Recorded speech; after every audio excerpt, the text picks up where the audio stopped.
ಬನ್ನಿ ಫ್ರೆಂಡ್ಸ್, ಇವತ್ತಿನ ವಿಡಿಯೋದಲ್ಲಿ ನಾವು ಈ ತಿಂಗಳಲ್ಲಿ ಚಳಿಗಾಲ ಬರೋಕ್ಕೂ ಮುಂಚೆ ನಾವು ಗುಲಾಬಿ ಗಿಡಗಳಿಗೆ ಯಾವ ರೀತಿ ಫರ್ಟಿಲೈಸರ್ನ ಹಾಕಬೇಕು ಮತ್ತು ಏನೇನು ಮಾಡಬೇಕು ಅನ್ನೋದನ್ನು ಹೇಳ್ತೀನಿ. ನೀವು ಇನ್ನು ನನ್ನ ಚಾನಲ್ಗೆ ಹೊಸಬರಾದರೆ ಸಬ್ಸ್ಕ್ರೈಬ್ ಮಾಡಿಕೊಂಡು ವಿಡಿಯೋನ ನೋಡಿ ಮತ್ತು ಲೈಕ್ ಮಾಡಿ, ಶೇರ್ ಮಾಡಿ, ಕಾಮೆಂಟ್ ಮಾಡಿ ಅಂತ ಕೇಳ್ಕೊತೀನಿ. ಏನಾದರೂ ಡೌಟ್ ಇದ್ದರೆ ಕಾಮೆಂಟ್ ಮಾಡಿ. ನನ್ನ ಚಾನಲಲ್ಲಿ ನಿಮಗೆ ಎಲ್ಲ ರೀತಿಯ ವಿಡಿಯೋಸ್ ಸಿಗುತ್ತೆ. ನೋಡ್ಬೋದು, ನೀವು ಈ ಗಿಡ ಎಲ್ಲ ತುಂಬ ಚೆನ್ನಾಗಿ ಬರ್ತಾ ಇದೆ. ನೋಡ್ಬೋದು ಎಷ್ಟು ದಪ್ಪನಾಗಿ ಚಿಗುರು ಬಂದಿತ್ತು. ಇದು ನಾನು ಆಲ್ರೆಡಿ ಹಿಂದಿನ ತಿಂಗಳಲ್ಲಿ ಈ ರೀತಿ ಮಾಡಿಕೊಟ್ಟಿದ್ದೆ. ನೋಡಿ ಎಷ್ಟು ದಪ್ಪನಾಗಿ ಚಿಗುರು ಬರೋಕೆ ನಾವು ಫರ್ಟಿಲೈಸರನ್ನು ಹಾಕಬೇಕು. ಯಾವ್ಯಾವ ಫರ್ಟಿಲೈಸರ್ ಅಂತ ಹೇಳ್ತೀನಿ ಬನ್ನಿ, ಮತ್ತು ಏನೇನು ಮಾಡಬೇಕು ಅಂತ ಕೂಡ ಹೇಳ್ತೀನಿ. ಬನ್ನಿ ನೋಡೋಣ ನಾನು ಯಾವ ರೀತಿ ಮಾಡಿದ್ದೆ ಈ ಗಿಡಗಳಿಗೆಲ್ಲ ಅಂತ. ನೀವು ನನ್ನ ಹಿಂದಿನ ವಿಡಿಯೋ ನೋಡಿದರೆ ನಿಮಗೆ ಗೊತ್ತಿರುತ್ತೆ. ಅಂದರೆ ನಾನು ಗುಲಾಬಿ ಗಿಡ ಆರೈಕೆನ ನಾನು ಈ ಗಿಡಗಳಿಗೆ ಅಕ್ಟೋಬರ್ ತಿಂಗಳಲ್ಲಿ ಫರ್ಟಿಲೈಸರನ್ನು ಹಾಕಿ ಮತ್ತೆ ಕಟ್ ಮಾಡಿರಲಿಲ್ಲ. ಈಗ ಈ ಡೆಡ್ ಹೆಡಿಂಗ್ ಎಲ್ಲ ನಾನು ಕಟ್ ಮಾಡಬೇಕು. ನೋಡಿ ಎಷ್ಟೊಂದು ಡೆಡ್ ಹೆಡಿಂಗ್ ಇದೆ. ಮಳೆ ಬರ್ತಾನೆ ಇತ್ತಲ್ಲ, ಹಾಗಾಗಿ ನಾನು ಕಟ್ ಮಾಡಿಲ್ಲ. ಈಗ ಕಟ್ ಮಾಡ್ತೀನಿ. ನಾವು ಮಳೆ ಬರೋ ಟೈಮಲ್ಲಿ ಇದನ್ನೆಲ್ಲ ಕಟ್ ಮಾಡೋದ್ರಿಂದ ಇಲ್ಲಿ ಒಳಗಡೆ ನೀರು ಸಿಕ್ಕಾಕ್ಕೊಂಡು ಕೊಳೆಯೋ ಸಾಧ್ಯತೆ ಇರುತ್ತೆ. ಹಾಗಾಗಿ ಮಳೆ ಬರೋ ಟೈಮಲ್ಲಿ ನಾವು ಕಟ್ ಮಾಡಬಾರ್ದು. ಆದರೂ ನೋಡಿ, ಈ ವರ್ಷ ತುಂಬ ಮಳೆ ಇತ್ತಲ್ಲ, ಪಾಟಲ್ಲಿರೋ ಗಿಡ ಕೂಡ ತುಂಬ ಹಾಳಾಗಿಬಿಟ್ಟಿದೆ. ಆ ರೀತಿ ತುಂಬ ಮಳೆಗಾಲದಲ್ಲಿ ನಾವು ಅದನ್ನು ಸ್ವಲ್ಪ ಶೇಡಲ್ಲಿ ಇಟ್ಕೊಂಡ್ರೆ ಸ್ವಲ್ಪ ಚೆನ್ನಾಗಿ ಬರುತ್ತೆ. ನೋಡ್ಬೋದು ಇಷ್ಟು ಚೆನ್ನಾಗಿ ಹೂ ಬಿಟ್ಟಿದೆ ಇದು. ಮತ್ತು ಇಲ್ಲಿ ಇನ್ನೂ ಹೂವು ಆಗ್ತಿತ್ತು. ಇಲ್ಲಿ ಕೀಟ ತಿಂದುಬಿಡ್ತು. ಈ ಹರೋ ಕೀಟ ಇರುತ್ತಲ್ಲ, ಅದು ತಿಂದುಬಿಟ್ಟಿದೆ. ನೋಡಿ ಇಷ್ಟು ದಪ್ಪನಾಗಿ ಚಿಗುರು ಬಂದಾಗ ಗಿಡ ನಮಗೆ ಸಾಯೋ ಸಾಧ್ಯತೆ ಇರಲ್ಲ. ನೋಡ್ಬೋದು ಎಷ್ಟು ದಪ್ಪನಾಗಿ ಚಿಗುರು ಬಂದಿದೆ. ಈ ರೀತಿ ದಪ್ಪನಾಗಿ ಚಿಗುರು ಬರಲಿಕ್ಕೆ ನಾನು ಏನೇನು ಮಾಡಬೇಕು ಅಂತ ಹೇಳ್ತೀನಿ ಇವತ್ತು. ನಾನು ಹೇಳೋ ರೀತಿಯಲ್ಲಿ ನೀವು ಕೂಡ ಮಾಡಿ ನೋಡೋಣ. ನೋಡಿ ಈ ರೀತಿ ಚಿಗುರು ಬರದೇ ಇರುವಂಥ ಗಿಡ ಹೆಣೆನೆಲ್ಲ ನಾನು ಕಟ್ ಮಾಡಿಬಿಡ್ತೀನಿ. ಆದಷ್ಟು ಡೆಡ್ ಹೆಡಿಂಗು ಮತ್ತು ಈ ರೀತಿ ಕಟಿಂಗಲ್ಲ. ಮತ್ತು ನೀವು ಈ ಕತ್ರಿನ ಒಂದು ಸತಿ ತೊಳೆದು ಅದಕ್ಕೆ ಸ್ಯಾನಿಟೈಸ್ ಮಾಡ್ಕೊಳ್ಳಿ. ಅದಕ್ಕೆ ಫಂಗಸ್ ಇರುತ್ತೆ, ಅದು ಕೂಡ ಹಾಳಾಗೋ ಸಾಧ್ಯತೆ ಇರುತ್ತೆ. ಅದರಿಂದ ನೋಡ್ಬೋದು ನಾನು ಇದನ್ನೆಲ್ಲ ಕ್ರಾಸಲ್ಲಿ ಕಟ್ ಮಾಡ್ತೀನಿ. ಕ್ರಾಸಲ್ಲಿ ಕಟ್ ಮಾಡಿದಾಗ ಈ ನೀರು ಇಲ್ಲಿ ಪಾಸ್ ಆಗುತ್ತೆ, ಆಗ ಅದು ಹಾಳಾಗಲ್ಲ. ನೋಡಿ ಈ ರೀತಿ ಕಟ್ ಮಾಡಬೇಕು. ಇಲ್ಲಿ ಯಾವುದೇ ಹೊಸ ಚಿಗುರು ಬಂದಿಲ್ಲ, ಯಾಕಂದರೆ ನಾನು ಇದಕ್ಕೆ ಫರ್ಟಿಲೈಸರ್ನ ಹಾಕಿರಲಿಲ್ಲ. ಹಾಗಾಗಿ ನೋಡಿ ಸ್ವಲ್ಪನೂ ಚಿಗುರಿಲ್ಲ.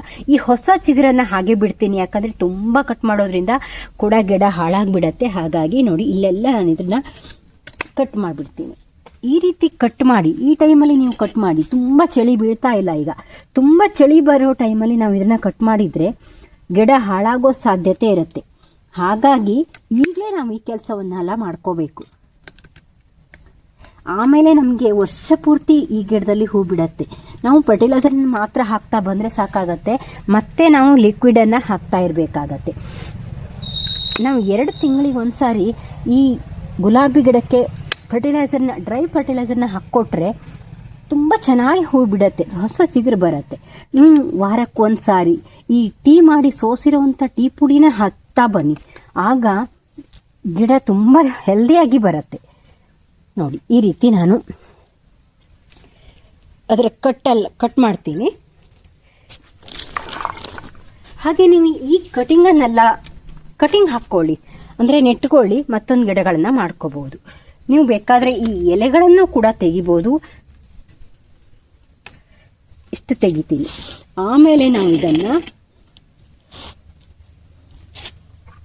ಈ ಮಣ್ಣೆಲ್ಲ ಮಳೆಯಲ್ಲಿ ಗಟ್ಟಿಯಾಗಿಬಿಟ್ಟಿದೆ. ನೋಡ್ಬೋದು ಇಷ್ಟು ಗಟ್ಟಿಯಾಗಿದೆ. ಇಲ್ಲಾಂದರೆ ನೀವು ಈ ಟೈಮಲ್ಲಿ ರೀಪಾಟಿಂಗ್ ಮಾಡ್ಕೋಬೋದು. ರೀಪಾಟಿಂಗ್ ಮಾಡಿಲ್ಲ ಅಂದರೆ ಈ ಮಣ್ಣನ್ನು ಸ್ವಲ್ಪ ತೆಗಿಬೇಕಾಗತ್ತೆ. ಇದರೊಳಗೆ ಯಾವುದೇ ರೀತಿ ನ್ಯೂಟ್ರಿಷನ್ ಇರಲ್ಲ. ಮಳೆಗಾಲದಲ್ಲಿ ನಮ್ಮ ಕಡೆ ಅಂತೂ ತುಂಬ ಮಳೆ ಬರುತ್ತಲ್ಲ, ಹಾಗಾಗಿ ಮಳೆಯಲ್ಲಿ ಅಷ್ಟು ತೊಳೆದು ಹೋಗಿಬಿಟ್ಟಿರತ್ತೆ. ನೋಡಿ ಈ ರೀತಿ ಇದನ್ನು ತೆಕ್ಕೊಡ್ಬಿಡ್ತೀನಿ. ಇನ್ನು ಒಂದು ಲೇಯರ್ ಮಣ್ಣನ್ನು ತೆಕ್ಕೊಡ್ಬಿಡ್ತೀನಿ.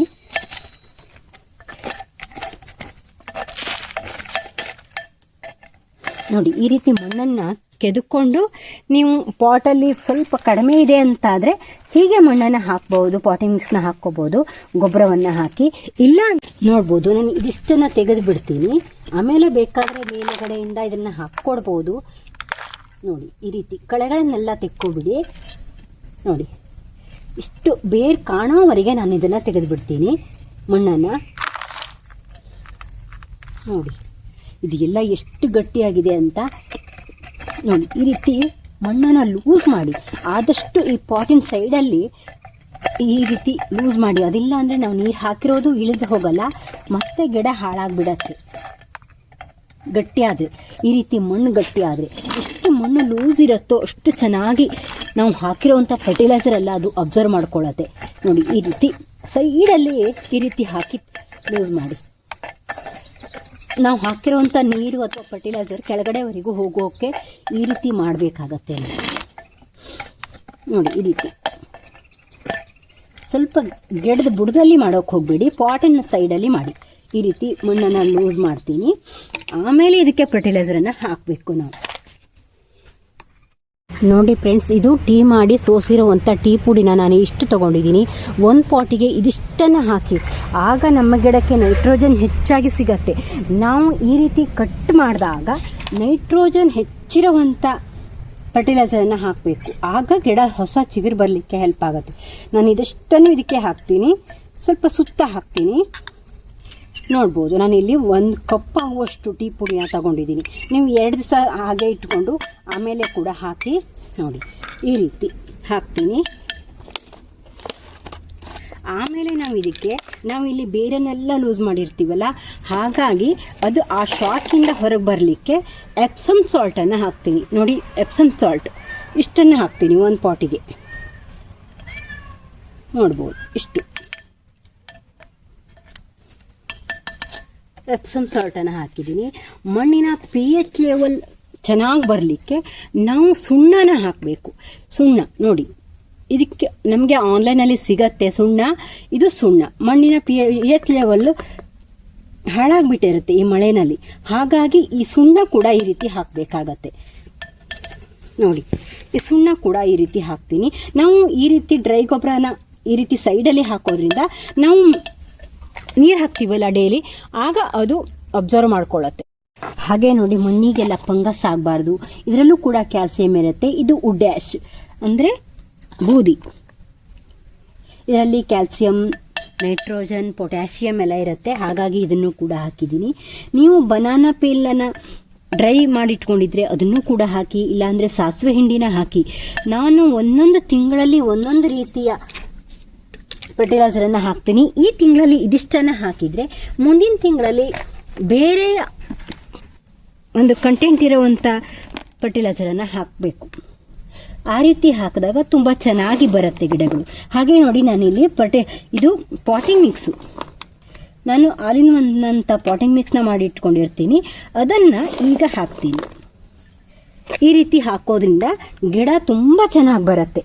ನೋಡಿ ನಾವು ಕಟ್ ಮಾಡಿರುವಂಥ ಜಾಗಗಳಿಗೆ ಈ ಅರಿಶಿನ ಪೌಡ್ರು ಇಲ್ಲ ಅಲೋವೆರಾ ಜೆಲ್ಲು, ಅಲೋವೆರಾನು ಕೂಡ ನಾನೊಂದು ಮಾಡ್ತೀನಿ. ನೋಡಿ ಈ ರೀತಿ ಅಲೋವೆರಾನ ಇದರೊಳಗೆ ಹೀಗೆ ಮಾಡಿ ಈಗ ಅರಿಶಿನ ಪುಡಿನ ಹಚ್ಚುತ್ತೀನಿ. ಆಗ ಫಂಗಸ್ ಆಗಲ್ಲ ಗಿಡಗಳಿಗೆ, ಇಲ್ಲಾಂದರೆ ಫಂಗಸ್ ಆಗಿಬಿಡತ್ತೆ, ಅಲ್ಲೇ ಕೊಳಿತಾ ಬರುತ್ತೆ ಗಿಡಗಳು. ಮತ್ತು ಈ ಅರಿಶಿನ ಪೌಡ್ರನ್ನು ಸ್ವಲ್ಪ ಮೇಲಿಂದ ಹಾಕ್ತೀನಿ, ಇರುವೆಗಳು ಬರಲ್ಲ ಮತ್ತು ಗಿಡಗಳು ಹೆಲ್ದಿಯಾಗಿ ಬರುತ್ತೆ. ನಾವು ಈ ರೀತಿ ಅರಿಶಿನ ಪೌಡ್ರನ್ನು ಸ್ಪ್ರೇ ಮಾಡೋದ್ರಿಂದ ಗಿಡಗಳಿಗೆ ಸಣ್ಣ ಸಣ್ಣ ಫಂಗಸ್ ಏನಾದರೂ ಇದ್ದರೆ ಅದು ಕೂಡ ಹೋಗುತ್ತೆ ಅರಿಶಿನ ಪೌಡ್ರನ್ನು ಹಾಕೋದ್ರಿಂದ. ಈ ರೀತಿ ಅರಿಶಿನ ಪೌಡ್ರನ್ನು ಕೂಡ ನಾನು ಗಿಡಗಳಿಗೆ ಯೂಸ್ ಮಾಡ್ತಾ ಇರ್ತೀನಿ. ನೋಡ್ಬೋದು ಈ ಗಿಡಗಳಿಗೆಲ್ಲ ನಾನು ಹಾಕ್ತೀನಿ. ಮತ್ತು ಈ ಗಿಡಗಳಿಗೆ ನಾವು ನೀರನ್ನು ಸ್ಪ್ರೇ ಮಾಡಬೇಕು. ಹಾರ್ಡ್ ಆಗಿರುವಂಥ ಗಿಡ ಸಾಫ್ಟ್ ಆಗುತ್ತೆ ಇದನ್ನು ಸ್ಪ್ರೇ ಮಾಡೋದ್ರಿಂದ. ಮತ್ತು ನೀಮ್ ಆಯಿಲನ್ನು ಆಗಾಗ ಸ್ಪ್ರೇ ಮಾಡ್ತಾ ಇರಬೇಕಾಗತ್ತೆ. ಸೋಪ್ ವಾಟರು, ನೀಮ್ ಆಯಿಲು ಮತ್ತು ಯಾವುದಾದ್ರೂ ಪೆಸ್ಟಿಸೈಡನ್ನು ಆಗಾಗ ಸ್ಪ್ರೇ ಮಾಡ್ತಾ ಇರೋದ್ರಿಂದ ಫಂಗಸ್ ಆಗೋದನ್ನು ತಡಿಬಹುದು. ಹಾಗೆ ನಾವು ಹಾಕಿರುವಂಥ ಫರ್ಟಿಲೈಸರೆಲ್ಲ ತೊಳೆದು ಹೋಗಬಾರ್ದು ಮತ್ತು ನೇರವಾಗಿ ಬಿಸಿಲು ಬರಬಾರ್ದು. ಇಲ್ಲಿ ಈ ರೀತಿ ನಾವು ಮಲ್ಚಿಂಗ್ ಮಾಡೋದ್ರಿಂದ ನೇರವಾಗಿ ಮಣ್ಣಿಗೆ ಬಿಸಿಲು ತಾಗಲ್ಲ, ಆಗ ಅಲ್ಲಿ ಮೈಕ್ರೋಬ್ಸ್ಗಳು ಹೆಚ್ಚು ಉತ್ಪತ್ತಿ ಆಗುತ್ತೆ ನಾವು ಮಲ್ಚಿಂಗ್ ಮಾಡೋದ್ರಿಂದ. ಈ ರೀತಿ ಮಲ್ಚಿಂಗ್ ಮಾಡ್ತೀನಿ. ನೀವು ಕೃಷಿ ತ್ಯಾಜ್ಯ ಯಾವುದೇ ಒಂದಿದ್ರೂ ಕೂಡ ಅದನ್ನು ಹಾಕಿ ಮಲ್ಚಿಂಗ್ ಮಾಡಿ. ಈ ರೀತಿ ಮಲ್ಚಿಂಗ್ ಮಾಡೋದು ತುಂಬ ಇಂಪಾರ್ಟೆಂಟು. ನೇರವಾಗಿ ಬಿಸಿಲು ತಾಗಲ್ಲ, ಸೂರ್ಯನ ಕಿರಣ ತಾಗಬಾರ್ದು ಮಣ್ಣಿಗೆ. ಆ ರೀತಿ ನಾವು ಗಿಡಗಳನ್ನು ನೋಡ್ಕೋಬೇಕಾಗತ್ತೆ.